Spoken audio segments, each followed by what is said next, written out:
In today's video, I am going to teach you how to use Miro as software developer. To get started, open Miro and go to your new board. This is your main canvas, and it is where you will sketch ideas, map out features, and keep technical discussions visual. If you are working on a team, a board like this is helpful because everyone can see the same plan at the same time, even if you are not in the same room. Once your board is open, look to the left side toolbar and click on the Highlight tool. Highlight is useful when you want to draw attention to something important without covering it up.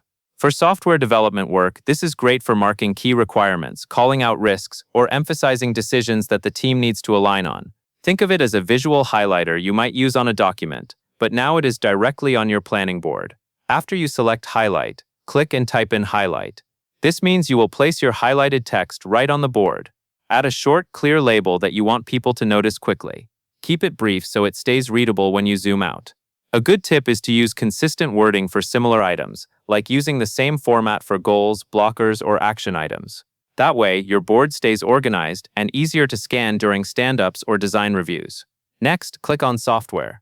This option is used to focus your board on software-related work, so you can keep your content aligned with development tasks and technical planning. When you are building diagrams or organizing engineering notes, choosing software helps you stay in the right context and makes it easier to continue adding related content in a consistent way.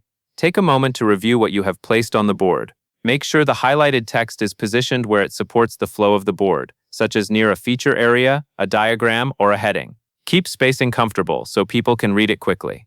That covers everything you need to know, and that is all there is to it.